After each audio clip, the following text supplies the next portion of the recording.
Hello BookTube, hello Tudorverse. I have a book haul today. I did not expect to have one, and that was entirely my own fault. I work in my local library's used bookstore, and I last week made the mistake of talking about how I was on this wonderful streak of Tudor books showing up every single week. Yes, I knocked wood, but you really can't get over that level of Kenora. You just so of course this week not a single Tudor book showed up, and I got other books, and I was going to haul those, but it was still really bothering me. So I went to my local Revivals, which is a thrift store with a decent book section, and success. I got The Reformation. Oh my goodness, this is truly a great, amazing book that I am glad to have. I had to pay $2 for it instead of the 50 cents it would have been in the book nook. You know, paperbacks, trade paperbacks, 50 cents, hardcovers $1. But more than worth it. This is, Dear Maid McCulloch is one of the, uh, he's one of the great historians. He's written about Thomas Cromwell, he's written about this. He is someone to read. He is someone you will enjoy reading. This is absolutely a book to have. I share a little bit of a personal connection, not that he knows it, but in the days before AI resulted in so many scam emails filling up my inbox, a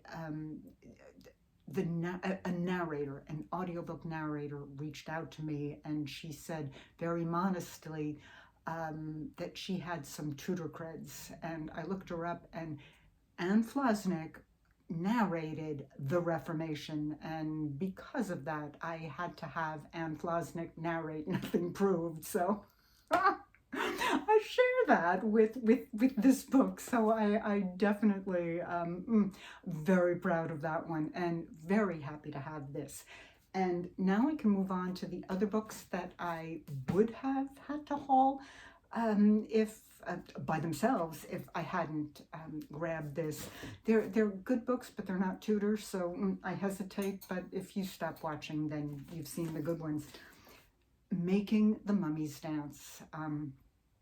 This was a very me book. I grew up in New York, and it's a little bit silly to say I lived at the Metropolitan, but I was there absolutely every single week. I took a doll making class there. I would wander the Egyptian wing even before the Temple of Dender. I had a thing for the medieval section, not the cloisters, mind you. There's a medieval section within the Metropolitan itself. You know, the book From the Mixed Up Files of Mrs. Basil E. Frankweiler. All I wanted to do was to live in the Met.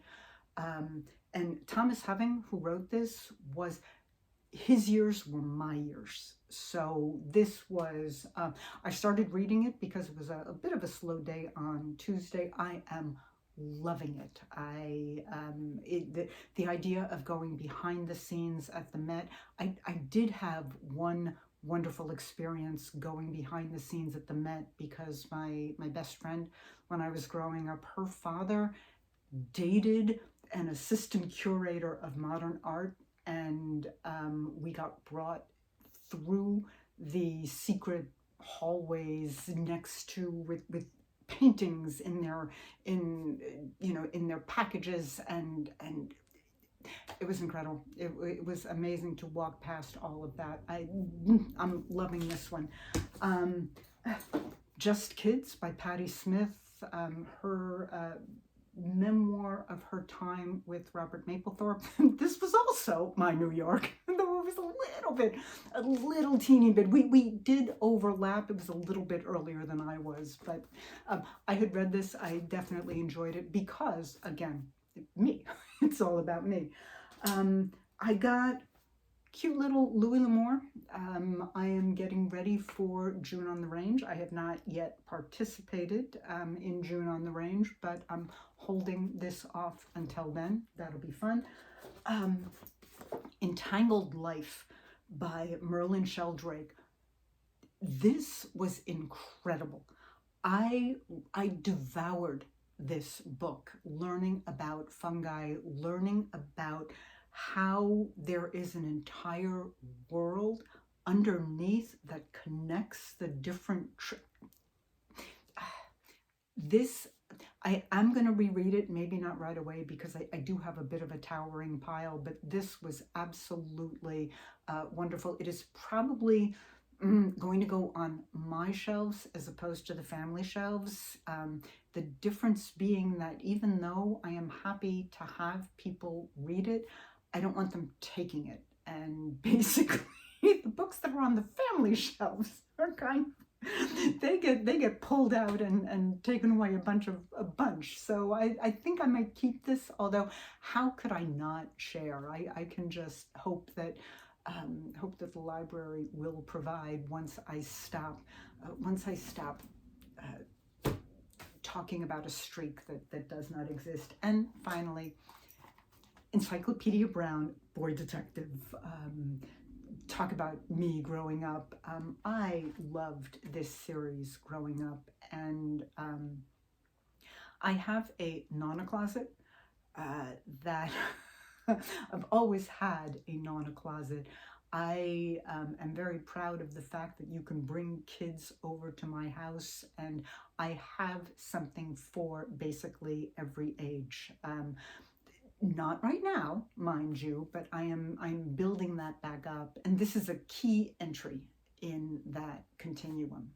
I have a lot of the books for much younger kids. I need to get a little bit older and just kind of play around. I actually credit the Nana Closet with us having fire insurance 3 weeks before the fire that burned my house down. State Farm had dropped us, as well as almost everybody else in the neighborhood. They were just kind of waiting for the term to come up and dropping people then. And we had an appointment with the state plan, who that's kind of what we were up to.